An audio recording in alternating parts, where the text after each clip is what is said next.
Haleluya, puji nama Tuhan. Shalom saudara-saudara yang terkasih dalam Tuhan Yesus Kristus. Kembali kita berjumpa dalam ibadah MAP Virtual Church. Dan saya percaya bahwa dimanapun hari ini saudara yang menyaksikan ibadah ini, saudara akan terima kebaikan dari Tuhan Yesus Kristus.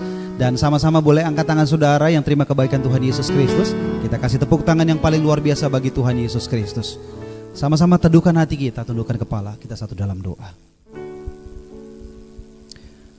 Bapa di surga, terima kasih. Hari ini Tuhan, kami mau nyatakan syukur kami betapa baiknya Tuhan di dalam hidup ini. Dan sungguh semua hal yang telah kami terima sampai hari ini, kami percaya itu semua karena pertolongan, karena campur tangan Tuhan.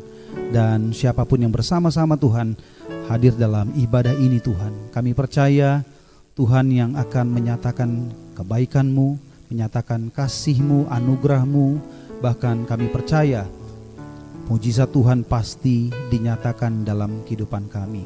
Dan setiap keluarga yang hadir Tuhan saat ini juga, kami percaya Tuhan memberkati apapun yang jadi kebutuhan, keperluan mereka Tuhan. Kami percaya Tuhan yang baik akan mencurahkan berkat-Nya Tuhan.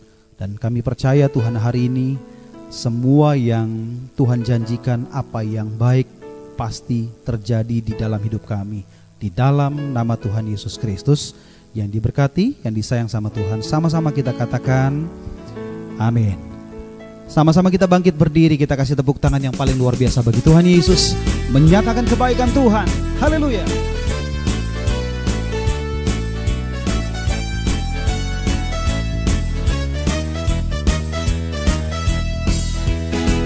Tiada berkesudahan kasih setiamu Tuhan, selalu baru rahmat-Mu bagiku.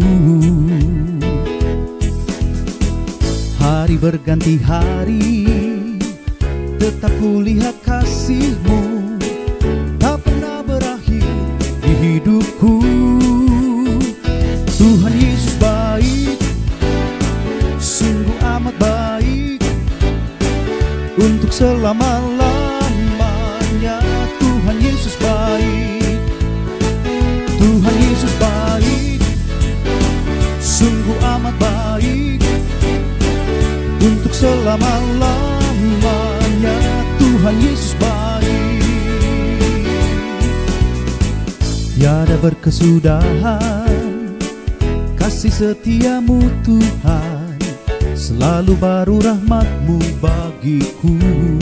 Katakan hari boleh berganti, hari berganti hari, tetap kulihat kasih-Mu, tak pernah berakhir di hidupku. Tuhan Yesus baik, sungguh amat baik, untuk selama-lamanya. Tuhan Yesus baik, Tuhan Yesus baik, sungguh amat baik, untuk selama-lamanya. Tuhan Yesus baik. Sambil angkat tangan kita katakan, Tuhan Yesus baik, sungguh amat baik, untuk selama-lamanya. Tuhan Yesus baik, Tuhan Yesus baik, sungguh amat baik, untuk selama-lamanya. Tuhan Yesus baik, Tuhan Yesus baik, sungguh amat baik, untuk selama-lamanya. Tuhan Yesus baik, Tuhan Yesus baik, sungguh amat baik, untuk selama-lamanya. Tuhan Yesus baik. Katakan dari selama-lamanya sampai selama-lamanya, untuk selama-lamanya. Tuhan Yesus baik. Kita beri tepuk tangan sorak-sorai bagi Tuhan Yesus yang baik dalam kehidupan kita. Kembali teduhkan hati kita. Terima kasih buat kebaikan-Mu, buat kesetiaan-Mu di dalam hidup ini. Kami bersyukur memiliki Tuhan yang setia. Apapun yang kami hadapi, situasi yang kami lihat, kami percaya Tuhan selalu ada di pihak kami. Terima kasih Tuhan.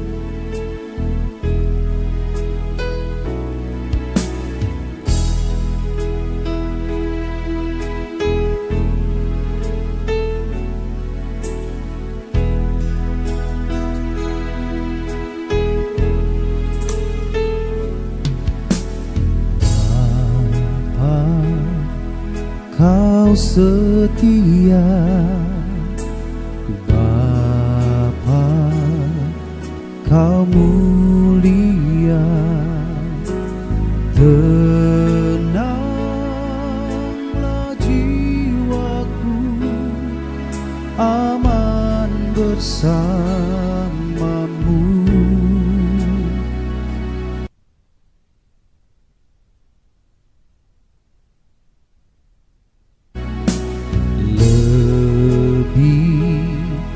Dari harta, Kaulah segalanya. Tenanglah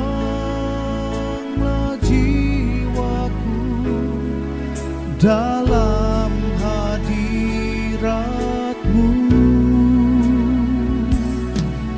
Kau tunjukkan kasih setiamu, Kau menyediakan yang ku perlu. Kau setia, Kau mulia, dulu, sekarang, dan selamanya. Kau tunjukkan kasih setiamu,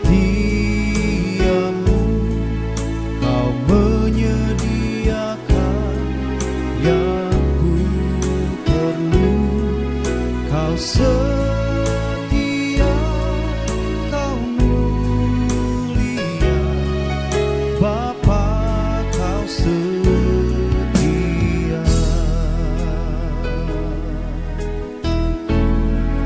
Katakan lebih dari harta.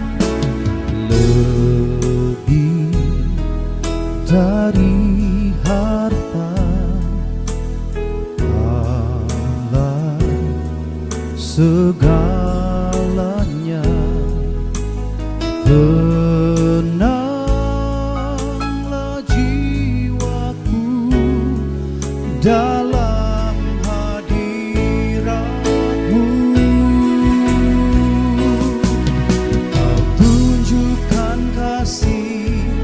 Setiamu, Kau menyediakan yang ku perlu. Kau setia, Kau mulia, dulu, sekarang, dan selamanya.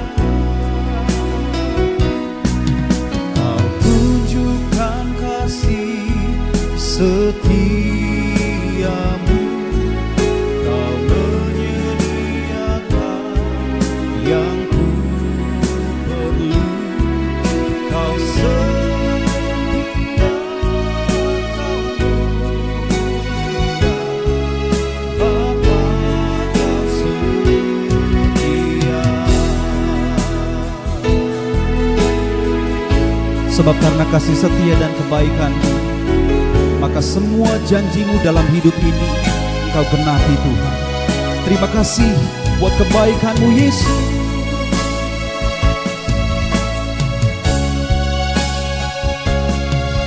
Kau tunjukkan kasih setiamu, Kau menyediakan yang ku perlu. Kau setia, Kau mulia, dulu, sekarang, dan selamanya. Kau tunjukkan kasih setia,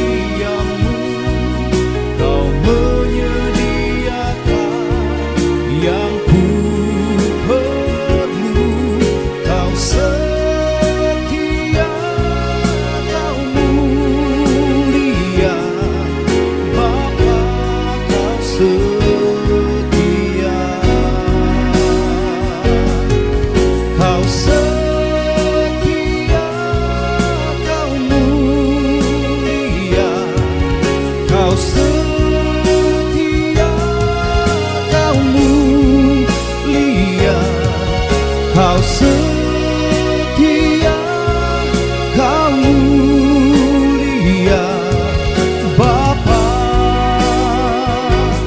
Kau setia.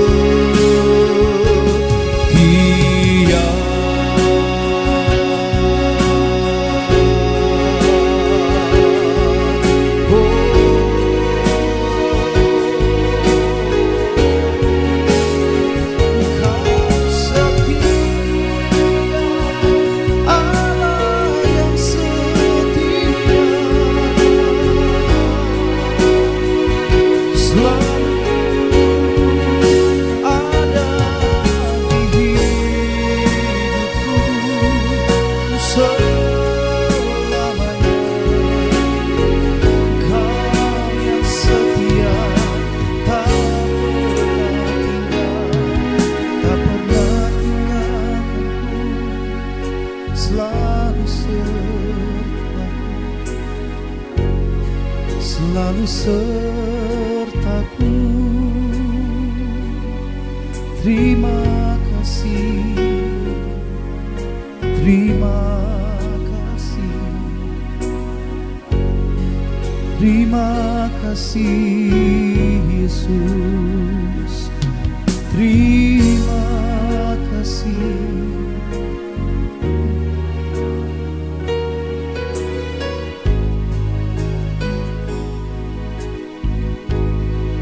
Begitu banyak campur tangan-Mu dalam hidup kami.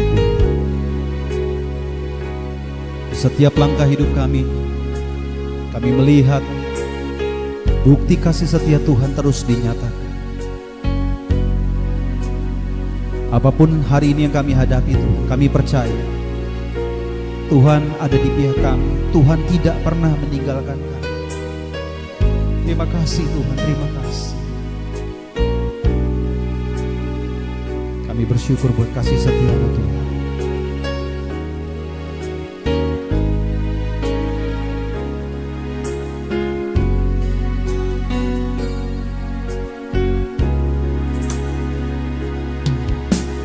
Terima kasih buat kasih setia-Mu.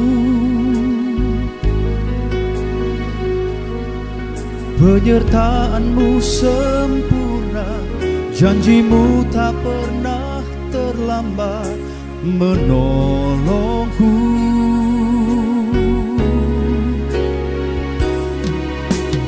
Terima kasih, ku berterima kasih buat kasih setia-Mu di dalam hidupku. Mari buka hati, angkat suaramu bersama-sama, katakan, nyatakan syukur kita. Terima kasih buat kasih setia-Mu. Penyertaan-Mu sempurna, janji-Mu tak pernah terlambat menolongku.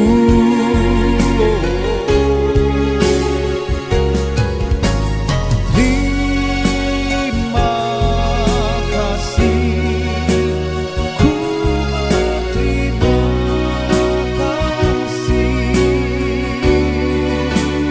buat kasih setia-Mu, buat kasih setia-Mu, buat kasih setia-Mu, buat kasih setia-Mu di dalam hidupku.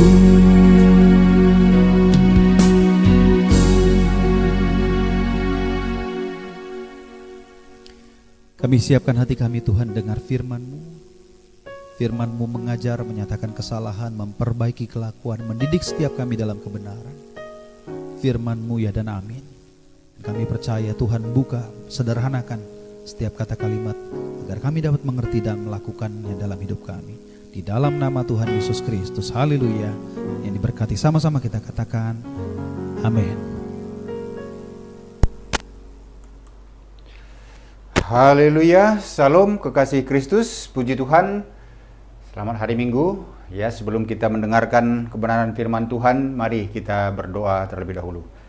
Bapa, kami mengucap syukur, berterima kasih Tuhan Yesus, pagi siang hari ini kami boleh bersatu bersama untuk memuji, menyembah Tuhan. Biarlah pujian penyembahan kami berkenan bagimu. Saatnya juga saat sekarang ini kami rindu, kami diberkati melalui kebenaran firman-Mu. Biarlah Tuhan berkata-kata bagi kami, biar kami lebih mengenal Tuhan dengan benar. Hamba-Mu yang menyampaikan kebenaran firman, urapi dengan kuat kuasa Roh Kudus-Mu, sehingga perkataan yang keluar ini penuh hikmat, dan setiap yang mendengar boleh mencari dan merindukan untuk lebih mengenal Tuhan Yesus. Terima kasih Bapa, hamba berdoa dimanapun anak Tuhan mendengarkan kebenaran firman-Mu, biarlah Engkau urapi mereka, buka hati pikiran mereka, buka keinginan mereka supaya lebih lagi mencari Tuhan.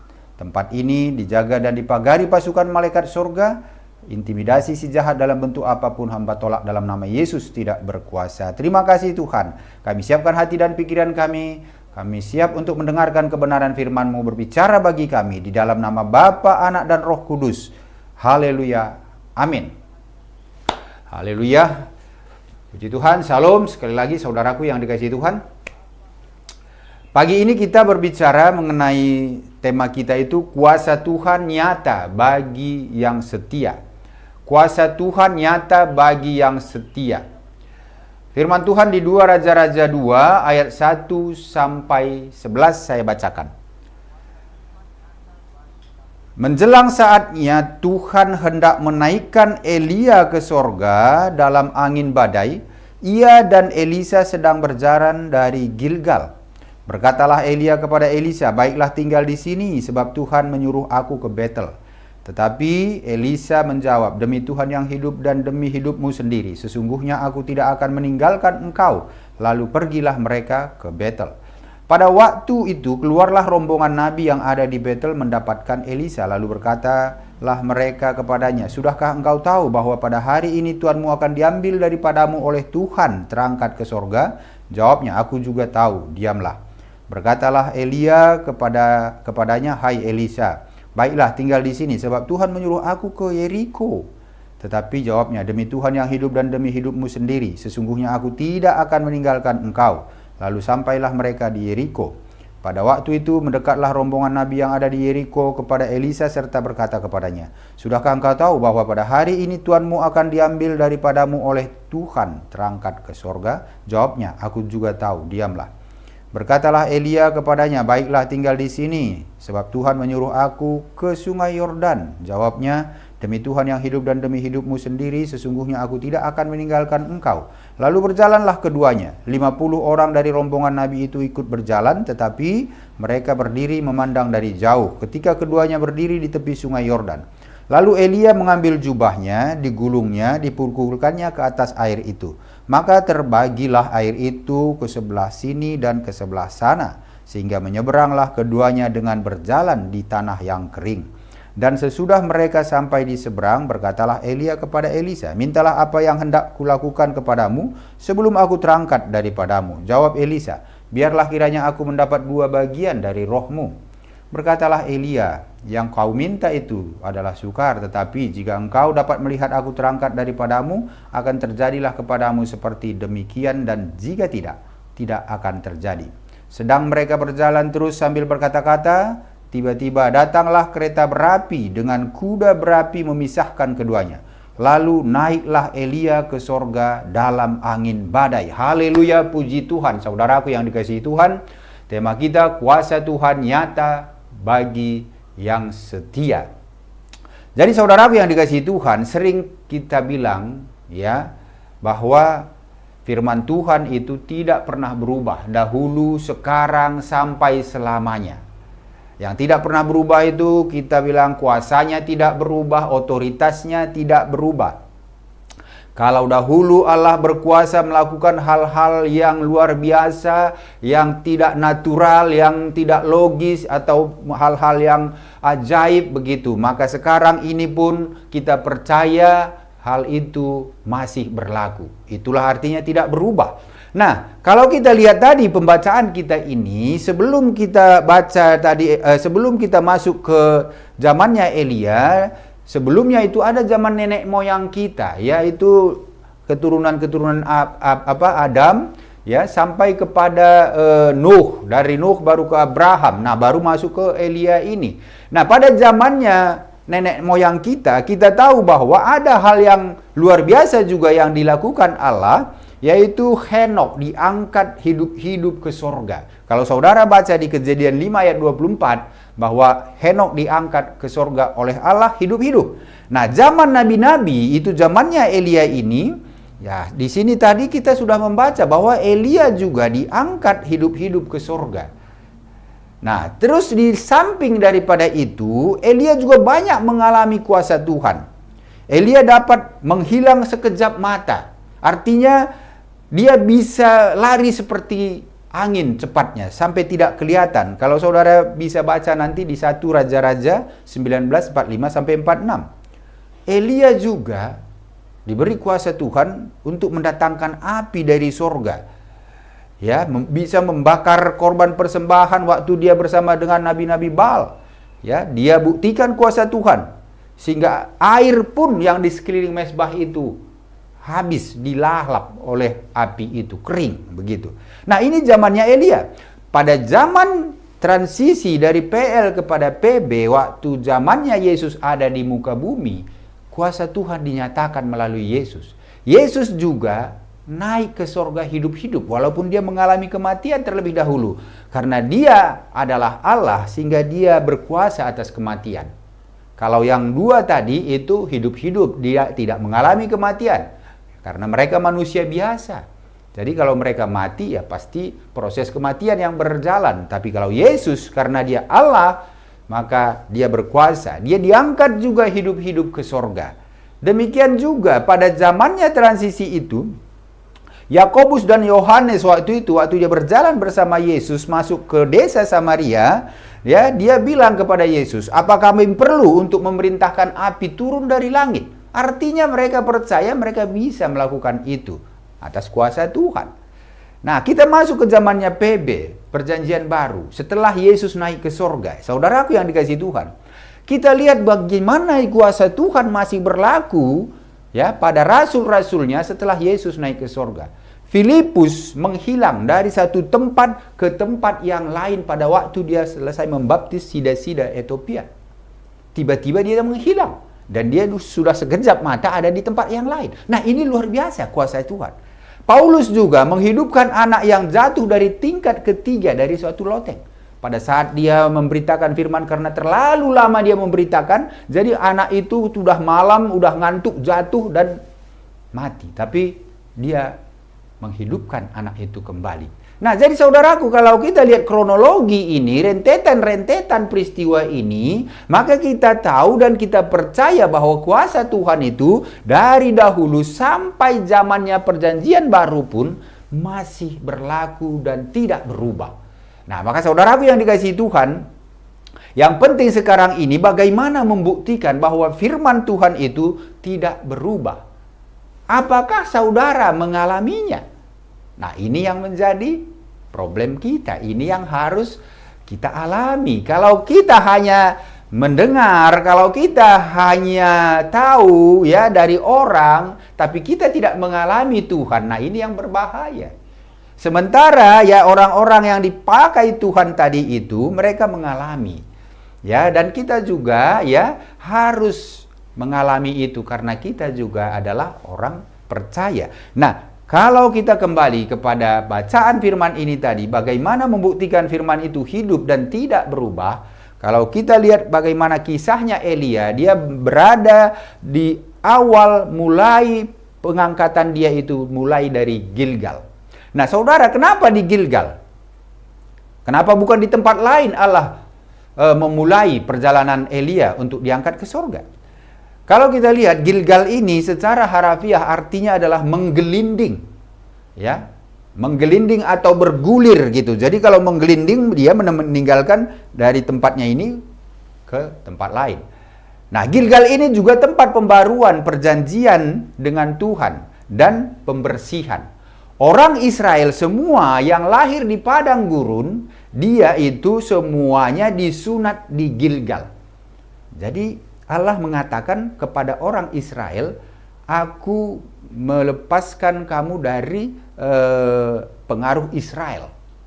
Demikian. Jadi dilepaskan dari situ. Ini Gilgal juga itu melambangkan awal yang baru bersama Tuhan dan menanggalkan kedagingan. Itu salah satu tadi artinya Gilgal ini. Jadi saudaraku, Elia mulai perjalanannya dari Gilgal sebelum diangkat ke sorga karena Gilgal melambangkan awal yang baru, pembaruan perjanjian, dan pembersihan rohani. Nah, mematikan keinginan daging ini menekankan pentingnya memulai setiap langkah kehidupan rohani kita dengan pembaruan kepada Tuhan. Jadi ada maknanya kenapa dia dari Gilgal. Nah, makna ini untuk saat sekarang ini membuktikan bahwa firman itu berkuasa harus kita awali dengan benar. Ya, awal yang benar adalah menerima sunat dari Tuhan, bukan sunat yang dilakukan oleh manusia, sunat daging, tetapi sunat hati di dalam Kristus. Maka kita harus menerima Kristus itu untuk hidup baru, pembaharuan budi kita. Pembaruan hidup kita. Nah, jadi saudaraku, kalau kita lihat bahwa kita di dalam Kristus, Kristus sudah menyatakan di Yohanes 14 ayat 6, akulah jalan dan kebenaran dan hidup. Jadi jalan untuk naik ke sorga itu sebagaimana Elia tadi, dia berdua awali dari Gilgal karena itulah jalan awalnya. Kalau kita saat sekarang ini, kita awali dari Kristus karena dialah jalan awalnya kita bisa masuk ke dalam sorga.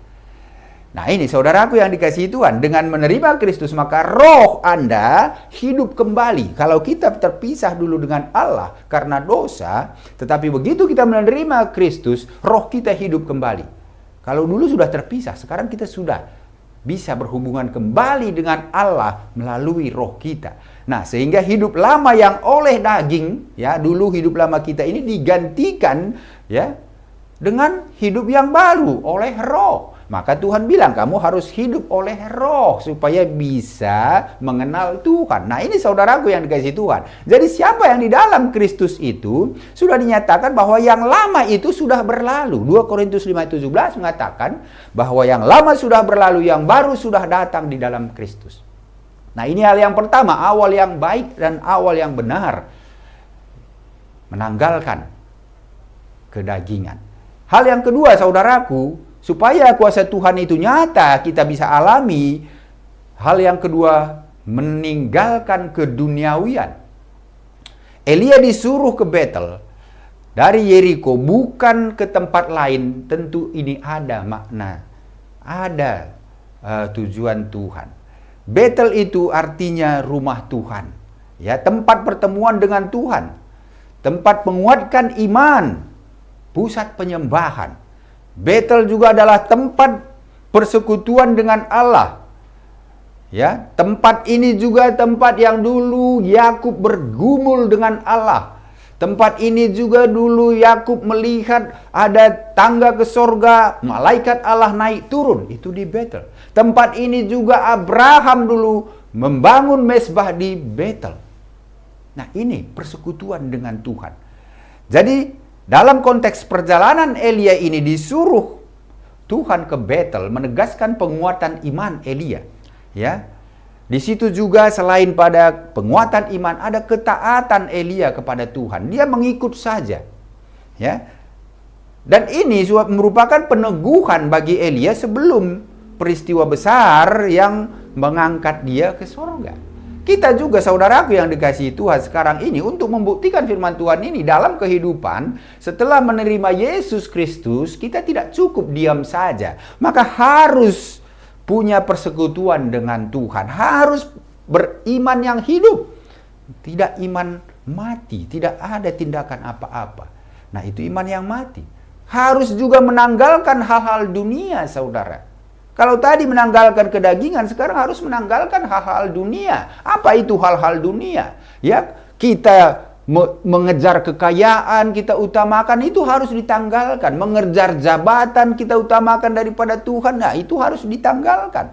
Mengejar harga diri, ego kita masih utamakan, nah itu harus ditanggalkan, saudara. Ya, ini makna di situ. Jadi, saudaraku, setiap langkah dalam perjalanan Elia ini itu direncanakan dan dipimpin oleh Tuhan. Dan ini tentu punya makna. Ya, mulai dari Gilgal pergi ke Betel itu menunjukkan ketaatan Elia terhadap rencana Tuhan yang teratur dan bermakna. Nah, hidup kita juga, saudara, harus ada ketaatan terhadap firman Tuhan. Bagaimana saudara bisa taat kalau firman Tuhan pun saudara tidak pernah baca dan renungkan? Nah, ini bahayanya. Jadi jangan bilang aku tidak pernah mengalami kuasa Tuhan sehingga aku tidak percaya. Bukan kuasa itu yang berubah, tetapi saudara yang tidak melakukan sebagaimana harusnya untuk bisa menerima kuasa itu. Itu hal yang kedua. Hal yang ketiga, saudaraku, kita harus menang dari penguasa-penguasa dunia ini yang tidak kelihatan. Roh-roh di udara, ya. Nah, Elia disuruh Allah dari Betel itu ke Yeriko, bukan ke tempat lain. Itu kenapa? Tentu ada maknanya. Saudara, Yeriko ini kalau dilihat dari bahasa Semit itu berarti bulan. Kalau bahasa Ibraninya Yerah gitu ya. Yerah itu mengacu pada dewa bulan yang kemungkinan besar itu yang disembah oleh orang Yeriko. Tapi ada juga mengartikan Yeriko ini adalah dalam bahasa Ibrani Reah, yang artinya wewangian.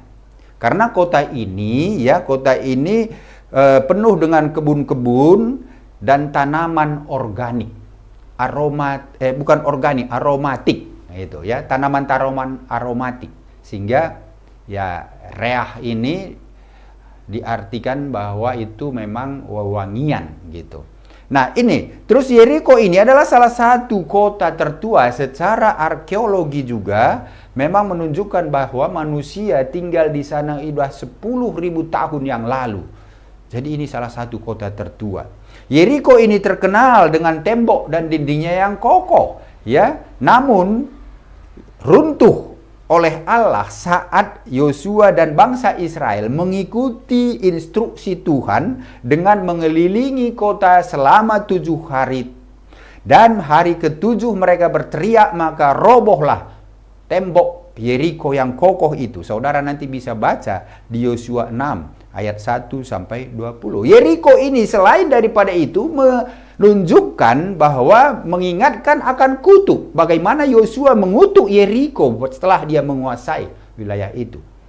Nah, jadi saudaraku, Allah menyuruh Elia ke Yeriko sebagai bagian dari perjalanan rohaninya yang syarat dengan makna dan simbolis dan pengajaran yang dalam. Nah, Yeriko sebagai tempat kemenangan besar melalui ketaatan dan iman yang konsisten. Mengingatkan Elia dan pengikutnya yang waktu itu bersama ya tentang kuasa Tuhan dan pentingnya ketaatan. Jadi dengan mengunjungi Yeriko, Elia berada di tahap akhir dari perjalanan rohaninya. Dia memiliki ketaatan dan iman yang konsisten. Akhirnya apa? Membawa pada transisi besar, perubahan besar dalam hidup dia. Ya, dalam hal ini dia tentu diangkat Allah ke sorga. Nah, apa maknanya sekarang ini, saudaraku yang dikasihi Tuhan?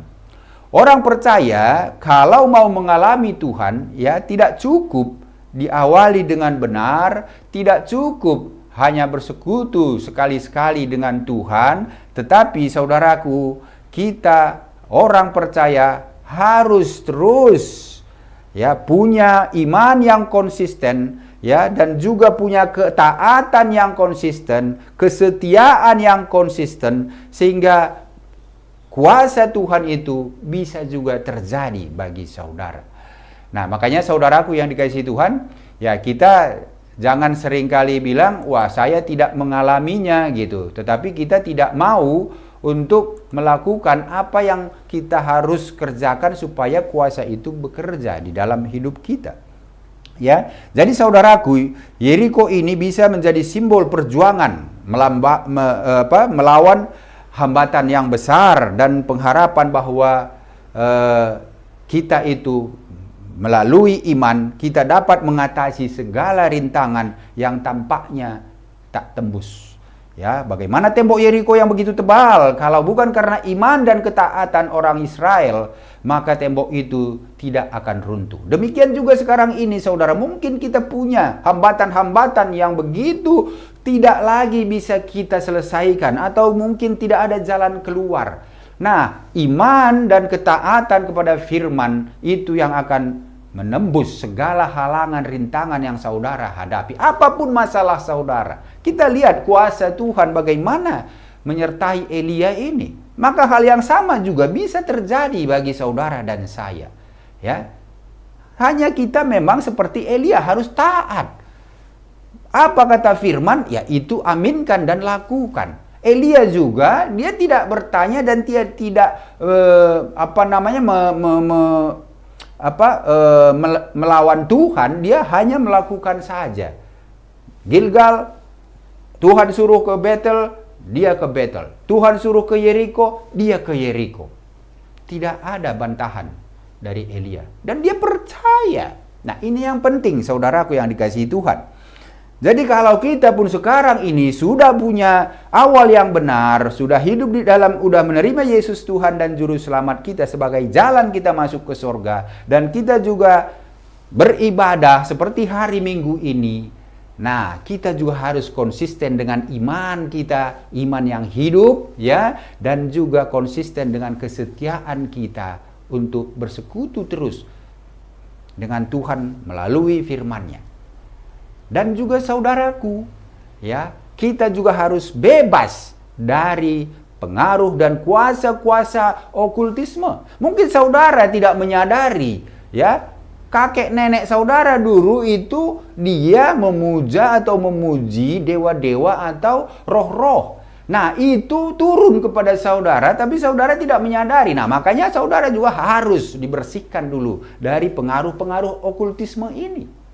Sebagaimana tembok Yeriko dikutuk oleh Yosua, maka kutuk itu bagi siapapun nanti ada di Yeriko atau membangun tembok Yeriko, kutuk itu akan berjalan. Kutuk itu akan tetap berlaku. Makanya kita pun demikian, karena nenek moyang kita, mungkin kakek nenek kita itu memuja dewa-dewa, bersekutu dengan dewa-dewa, kutuk ini berlaku terus kepada saudara sebagaimana saudara darah daging. Maka kita harus putuskan itu dulu. Nah, Kristuslah, darah Yesuslah yang bisa memutuskan hal itu. Nah, maka saudara yang dikasih Tuhan, ini yang ketiga. Yang keempat, saudara, yang keempat itu percaya perintah Allah dan lakukan walaupun tidak masuk akal. Ini hal yang terakhir yang mungkin sangat sulit sekali kita lakukan. Ya, sangat susah sekali. Karena apa? Tidak kelihatan, belum dialami, tetapi kita harus percaya sepenuhnya. Tidak ada keraguan. Nah, ini sulit sekali. Apalagi dunia modern sekarang.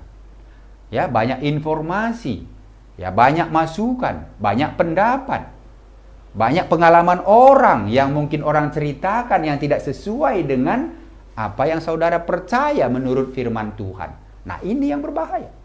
Sekarang tinggal kita memilih dan memutuskan apakah kita mau percaya kepada firman sepenuhnya tanpa ragu. Apa yang terjadi, kuasa dahulu, sekarang, sampai selamanya kuasa firman itu tetap berkuasa dan tidak berubah, atau kita percaya hanya kepada informasi-informasi, pengetahuan-pengetahuan yang mungkin itu belum sempurna, dan kita percaya pengetahuan di dunia ini tidak ada yang sempurna. Sehingga bisa hari ini mungkin itu dianggap benar, tapi 5-10 tahun ke depan itu tidak benar atau itu kurang benar gitu. Nah, ini yang berbahaya kalau kita hanya percaya kepada ilmu pengetahuan atau informasi-informasi. Tetapi firman Tuhan kita lihat ribuan tahun yang lalu sampai dengan masa sekarang ini pun tidak berubah sedikit pun. Kuasanya, otoritasnya tidak berubah. Nah, ini saudara. Jadi kita tinggal saudara pilih. Apakah saudara percaya kepada apa yang saudara lihat atau apa yang orang rasakan, atau saudara berubah pikiran, merubah pola iman saudara, hidup percaya kepada firman seutuhnya. Nah ini saudara, jadi hal yang keempat ini memang agak susah. Allah menyuruh Elia menyeberangi sungai Yordan. Kenapa dia suruh menyeberangi sungai Yordan? Kenapa bukan langsung diangkat saja waktu dia di Yeriko? Nah, sungai Yordan ini sungai yang penting di Timur Tengah, saudara. Ya, sungai ini mengalir dari pegunungan anti Lebanon, ke Laut Mati di Israel dan Yordania. Sungai Yordan ini merupakan batas alami antara wilayah Israel dengan sejumlah kerajaan lain yang ada di sekitarnya. Sungai Yordan inilah pembatasnya. Sungai Yordan ini juga menjadi simbol persatuan dan identitas nasional bagi bangsa Israel dalam perjalanan mereka ke tanah perjanjian. Nah, Sungai Yordan ini juga simbol kebangkitan dan pembaharuan rohani. Ini terlihat dari peristiwa pembaptisan Yesus oleh Yohanes Pembaptis di Sungai Yordan. Yesus mulai melakukan pelayanannya setelah dia dibaptis di Sungai Yordan. Nah, Sungai Yordan ini bagi umat Kristen seringkali diartikan sebagai simbol penyeberangan dari kehidupan yang didominasi oleh dunia atau oleh kedagingan menuju kehidupan yang didominasi oleh roh atau kehidupan rohani. Inilah simbol dari Sungai Yordan ini. Kita menyeberangi atau Elia menyeberangi bahwa dia sudah hidup dalam kehidupan yang baru oleh roh. Jadi Elia disuruh Allah menyeberang Sungai Yordan mempunyai makna bahwa Elia akan segera meninggalkan hidup sementaranya di dunia ini. Ya, dia akan hidup bersama Allah kekal. Dia bersiap untuk masuk kehidupan kekal. Dia percaya dan setia melakukan perintah Allah itu yang penting, saudara. Maka saudaraku, Sungai Yordan ini ya melambangkan batas antara dunia dan kehidupan kekal. Ya. Ini juga simbol pembaruan rohani kita dan panggilan untuk penyucian dan ketaatan. Jadi kita umat Kristen orang percaya, Sungai Yordan mewakili perjalanan rohani menuju kehidupan bersama Allah dan panggilan untuk hidup dalam kekudusan, dan ketaatan kepadanya melalui firman. Nah, jadi saudara, apa yang kita dengar hari ini, bahwa kuasa itu dahulu, sekarang, dan selamanya tidak akan berubah, itu nyata sekali. Tinggal bagaimana kita siap dengan melakukan tadi apa yang dilakukan Elia untuk menerima kuasa, untuk menerima pengangkatan ke sorga, atau kita mau dengan cara kita dan pikiran kita dan pengetahuan kita saja. Nah, itu tidak akan bisa mengalami kuasa Tuhan. Hanya satu-satunya cara untuk bisa mengalami kuasa Tuhan, taat dan lakukan firman Tuhan. Setia.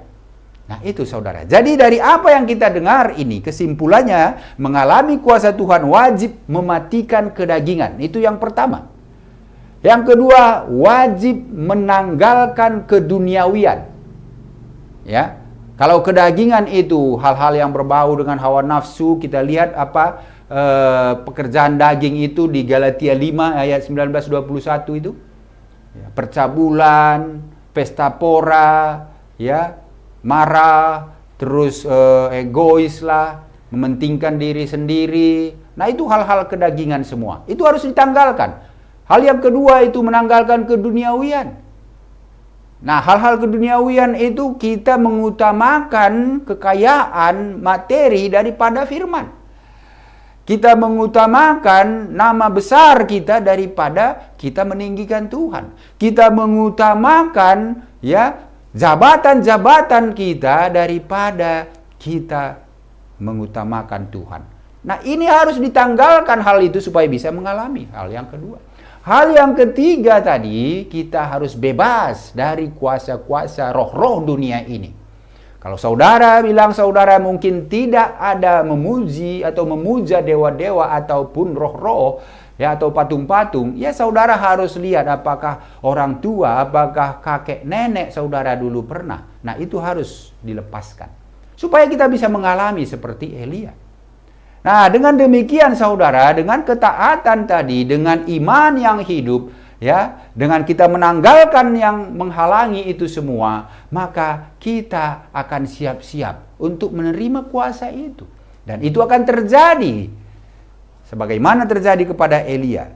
Nah, makanya saudaraku yang dikasihi Tuhan, inilah yang harus kita renungkan dan jangan sampai ada keraguan lagi bahwa firman ini, apa yang ditulis ribuan tahun dulu, dan kita lihat tadi kronologinya, bahwa pada zamannya transisi waktu Yesus lahir ada di muka bumi, itu juga masih berlaku kuasa dan terjadi. Dan setelah Yesus naik ke sorga, dia memberikan Roh Kudusnya. Pada zamannya rasul-rasul, kuasa itu tetap terjadi dan berlaku sampai saat perjanjian baru. Tentu itu sama juga pada saat zaman modern ini. Tinggal kita harus benar-benar sesuai dengan tuntunan Tuhan, sesuai dengan tuntunan firman-Nya. Nah, ini saudaraku yang dikasihi Tuhan, inilah firman kita untuk siang hari ini, dan kita percaya ya, segala sesuatunya kalau kita benar-benar untuk mencari, maka Tuhan bilang kita pasti menemukan. Maka sekarang hati dan pikiran kita sempurnakan itu dengan kuasa firman Tuhan. Ya, meleburkan diri kita dengan firman Tuhan. Jangan lihat kiri kanan, jangan utamakan pengetahuan, jangan utamakan pendapat orang, tetapi utamakan apa yang dikatakan oleh firman Tuhan. Sehingga kuasa itu, mujizat itu terjadi dalam hidup saudara. Demikian firman Tuhan untuk siang hari ini. Tuhan Yesus memberkati. Amin. Mari kita berdoa. Bapa, kami bersyukur, berterima kasih. Kami sudah mendengarkan kebenaran firman-Mu. Biarlah firman itu kami renungkan dan terlebih-lebih kami imani dan kami lakukan. Tuhan, apa yang Tuhan nyatakan kuasa-Mu melalui hamba-Mu Elia yang terangkat hidup naik ke sorga. Kami melalui Kristus Tuhan, kami percaya kami juga akan diangkat ke sorga. Tuhan, berikan kami terus kekuatan melalui Roh Kudus-Mu supaya kami tetap setia sampai akhir memelihara iman kami. Terima kasih Bapa, segala hormat kemuliaan bagi-Mu. Biarlah Tuhan berkati kami sebelum kami mengakhiri ibadah kami. Kekasih Kristus, arahkan hatimu, angkat tanganmu. Terimalah berkat dari Allah Bapa, cinta kasih dalam Yesus Kristus, kekuatan penghiburan oleh Roh Kudus, memberkati saudara dan saya mulai hari ini, sampai Tuhan Yesus datang kedua kali, menjemput kita, agar kita sama-sama di dalam kerajaan surga. Haleluya, amin. Terima kasih, Tuhan Yesus memberkati. Salam.